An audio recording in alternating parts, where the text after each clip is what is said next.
It's October, and somebody just asked me what JJ would want for Christmas.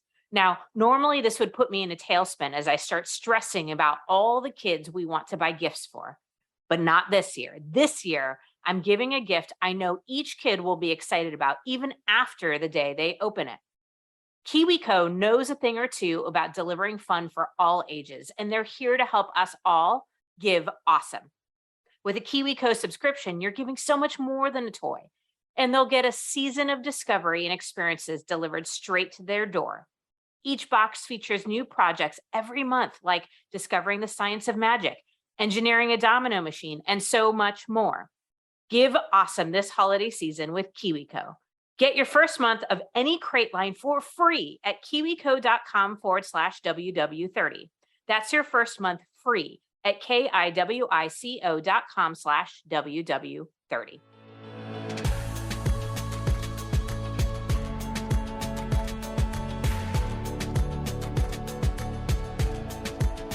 I am Nicole Khalil, and you're listening to the This Is Woman's Work podcast, where together we're redefining what it means to be doing woman's work. The answer, by the way, is whatever lights you up from the inside, whatever feels right and true for you. One of those things for me is reading. Books are my happy place, and for as long as I can remember, it's been on my bucket list to write one. And yes, I've now officially checked that off the list with validation is for parking. And I think it's important that I share that I waited, delayed, and procrastinated 4 years, probably more like a decade before writing it. I used excuses like I'm so busy or I don't know where to start. And I have so much respect for books that it makes it really hard. Like, what does that even mean? What's been interesting as I've gone through this experience is how different it is than I thought it would be. I thought writing it would be the hardest part, not so much. I thought the reason to do it was to impact readers. Yes, it's absolutely about that, but it's also so much more.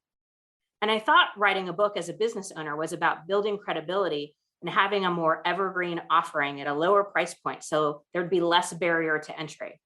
And it is about that, at least for me it is. But that's just the tip of the iceberg. I've come to realize that a book isn't just a book. And if you're building a business, you should really consider writing one. Here to help us think bigger about launching a book is Anna David, New York Times bestseller of 8 books, founder of Legacy Launchpad Publishing, and 3 times TEDx speaker. Anna's first novel, Party Girl, is in development as a feature film, and she hosts the hit podcast, Entrepreneur Publishing Academy. Anna, thank you so much for being here to share why every entrepreneur should write a book. Thank you for having me. That was a brilliant intro. I loved it. Yay. Okay, good. So talk to us a little bit about how to decide what to write a book about. Like, I actually, for about 6 months, thought I was going to write a book about something entirely different than I ended up writing a book about. And it was actually kind of a dumb thing in hindsight. Like, I talk about confidence all the time. That's my jam. That's my passion. And I was going to write a book about something entirely different. And so I ended up going back to the obvious. Right. But how do you know when you have a good idea for a book, and where do you start? It's a great question. Arguably the most important. You start with, it's sort of like your what, why, who. So, and that's why we have this book elevator pitch template that's on our site, because it's like, you can't do anything until you can fill in these blanks of my book is for blank who want blank so they can blank.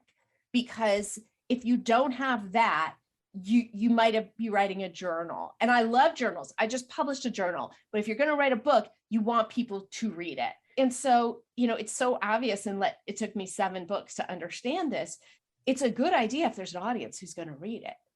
I had somebody on my podcast who she's traditionally published, and she did this book. She got her first book. She got an offer to do a book about the Mickey Mouse Club. And she wasn't that interested, but it was like a book offer. Wow. She did it. She couldn't find the audience. So then on the second book with that publisher, or I think it was a different publisher, they went in and they go, what's a book where the audience reads? And they settled on Seinfeld. And then she wrote this book, Seinfeldia, that was the New York Times bestseller its first week of release. So we're not mind readers. We can't tell if we have an audience that reads, but we can guess. So it requires, I think people think, oh, I just go like sit in a cabin and I let them use, like that is definitely not what you do. Again, if you want your book to succeed, the book I'm writing right now is all about this. It's basically how to prepare for, promote, and profit from your how-to book. It's not going to be out for a long time because I'm writing it right now. But so you look to what does your audience want, and what do you know? What's the golden thread between those two? And people will say, well, I don't have an audience. Well, you got like, even if you've got 100 followers on all collective platforms, go ask them if you don't know. Go join groups that they're in. Amazon is the third largest search engine. Go to Amazon and put your topic in and see how it auto-populates the rest of the search bar. Read the books that are in your genre, the top 20 books, or just look at the positive and negative reviews. So you've got to figure out who your audience is. And then while you're writing your book, I think you should be very focused on how you're going to reach that audience. Okay, so really great tips there. Some I'm going to do myself real quick after we get off. What mistakes do you see first-time authors make, or that maybe you made yourself, or with your work? Just, I'm sure there are a few things. I'm catching myself on a lot of them already. Yeah. Well, I'm smiling because the episode I released yesterday is the 7 mistakes of first-time authors. So there's a lot. I've made them all. And I would say not knowing your why, your raison d'etre, what you want people to do when they're done reading is a big one. I think, I, of course, can't remember what was in the episode yesterday, but I can tell you, I could give you a list of 50 mistakes. Skimping on cover design. You can get a cover on Fiverr. We actually have a course where we walk you through how to make that into a paperback cover. But again, it's about your intention. Invest in a cover that's going to work. And also, we have clients who will give them covers, and we believe one is better. They'll pick one and go, I like that cover. It doesn't matter what you like. What is your audience going to like? This is not about you. This is about your audience. And I think not focusing, not understanding that, writing is rewriting, the editor is everything. You need multiple edits. You need a developmental editor who's going to take the book apart. Then you need a copy editor. Then you need a proofreader. Then there's still going to be errors. And that's just one of the wonderful things about publishing today is that if you're doing it yourself or you're working with a hybrid publisher, that's great. If any errors are found, they could just relay it out and upload it, and no one's the wiser. I recommend listening to your book, having some sort of software read it to you, because the eye misses things. We fill in words, and so listening helps a lot. And then not emphasizing the reviews enough. Reviews are currency. I would say anecdotally, most anything on Amazon that has less than 25 reviews, people don't consider. And contrary to what people think, you don't really want all 5-star reviews. That doesn't look real. I love it when I get a 3-star review. That's somebody who read my book and felt strongly enough about it to express their negative opinion. They're not a fan, and they read it anyway. So glad that you said that. I've been thinking a lot of people have asked me, and I've been thinking a lot about, what's the purpose? What's the outcome? And I have zero goals around income or profitability whatsoever. That's not even on my radar. But my goal is about the experience for the reader. And the best way I can quantify that is through reviews, right? And what you just said was exactly what I think. I'm looking forward to the 1-star or the 3-star. At least somebody read it and had an experience or a thought. And you're right. When I see all 5 stars, I'm like, ew, that's just a little too I don't know. It feels a little scary for me. Okay, so I had a speaker's agent tell me once, you need to write a book. It doesn't even need to be a good book. And that was like crushing to me, like it was like a stab to the heart because I love books so much. But it sent a bigger message, which is, got to write the book. Why is it so important? Why should every entrepreneur write a book? Well, first, I'd love to speak to what the speaker's agent said to you, because as I see it, there are three reasons entrepreneurs write books. One, they want a free lead magnet. Two, they want to just have a book that they kind of hope nobody reads, they don't care. And three, they want a legacy book. And the legacy book will do the things of the first two, which will bring in prospective clients and also establish their authority as an author.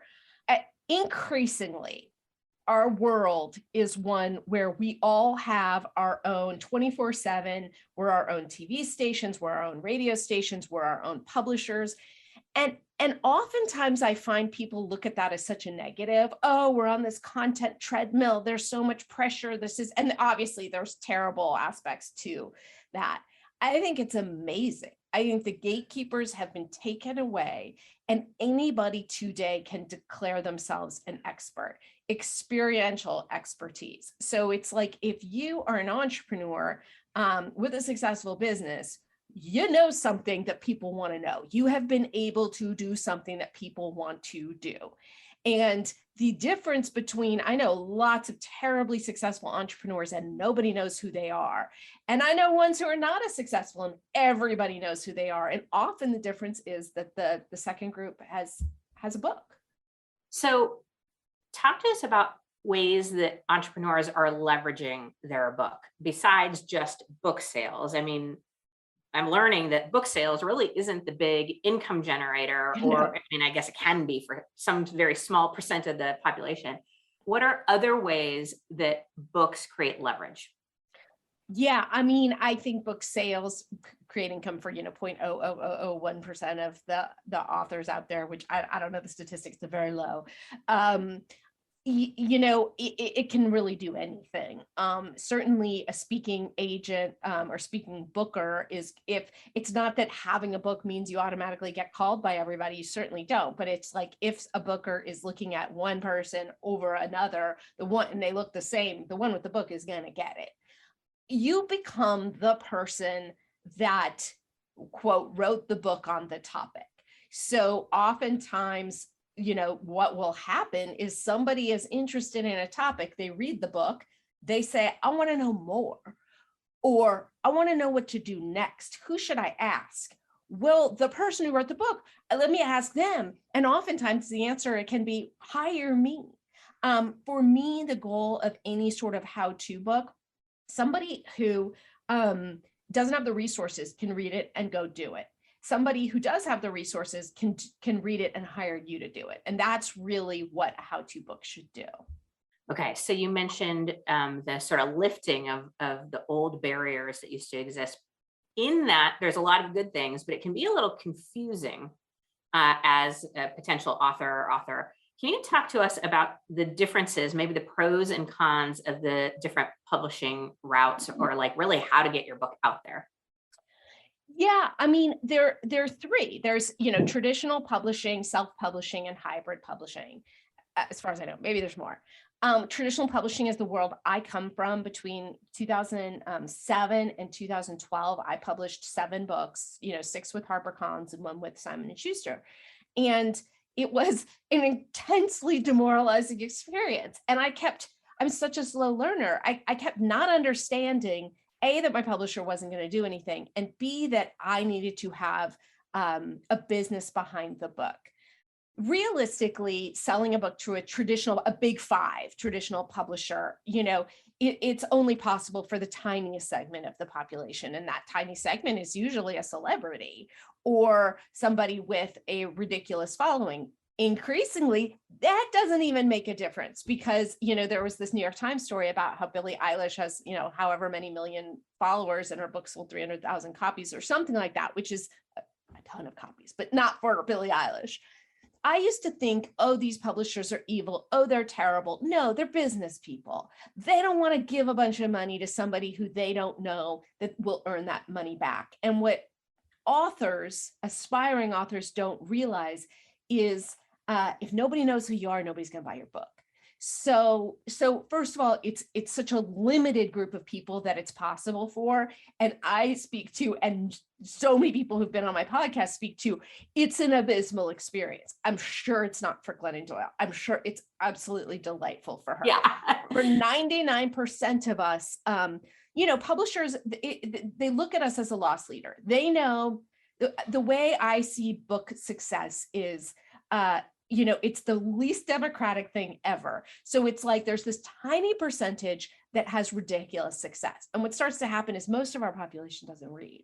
So when a book gets to be so successful that non-readers are going to feel stupid not having heard of it or read it, that's when it goes through the roof. And those people are multimillionaires and can do whatever they want.